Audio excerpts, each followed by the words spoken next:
For today's video, join me as I experience for the first time the most sought-after yearly event in Bavarian culture, Oktoberfest. Hi, I am Kim. I am from the Philippines. Join me as I travel around the world, visit the most scenic, popular, and gastronomical countries and cities. Let's travel, eat, and make memories as we experience all of this together. Munich, Germany. I feel blessed na nandito ako habang kasalukuyang ginaganap ang Oktoberfest. It was a superb experience for me dahil noon Oktoberfest lang sa Balibago, Angeles City ang napupuntahan ko. Pero ngayon, I had the chance na ma-experience ito sa original venue dito sa Munich, Germany. Over 6 million people ang bumibisita dito yearly, kaya isa ito sa mga pinakadinaragsa at pinakamasayang event. A little history muna tayo. Alam nyo ba na ang Oktoberfest ay hindi naman originally beer festival?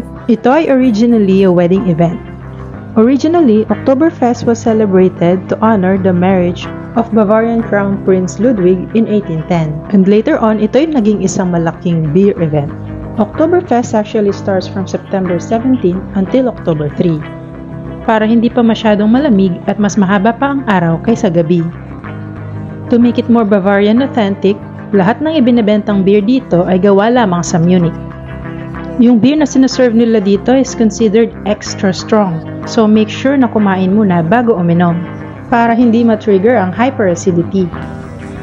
Syempre, we tried their famous Bavarian food, German sausage, pretzels, and pork knuckle sandwich.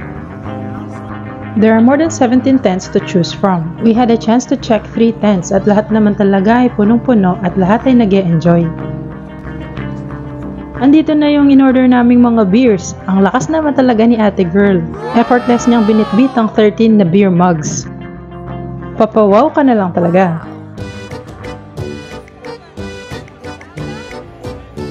Each tent has their own bands na talagang nakakadagdag sa ambience at energy ng party.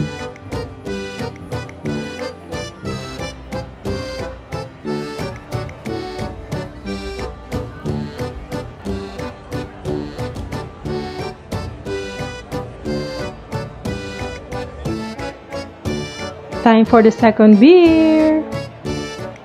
Andito na tayo sa ating second tent, which is the Polliner. Grabe ang energy at vibe ng event na to. Though halos lahat naman ay nakainom na, walang nagtutulakan or nag-aaway. It's like everyone came here to party and to enjoy the moment. So tara, let's drink and dance muna and let's enjoy the party.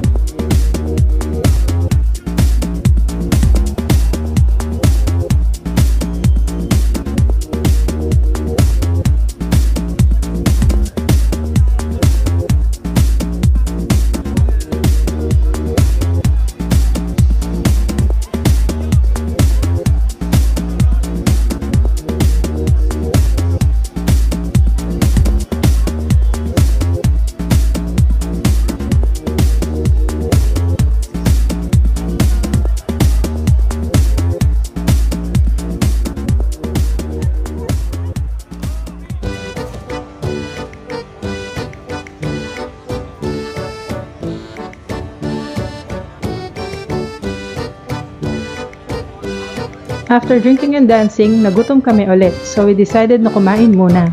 Nag-decide kami na umorder nitong pork knuckle sandwich na talaga namang hindi mo matatanggihan sa sarap. Then we headed back sa aming hotel. Hanggang sa susunod na biyahe! Please don't forget to like this video and hit on the subscribe button. Thank you for watching!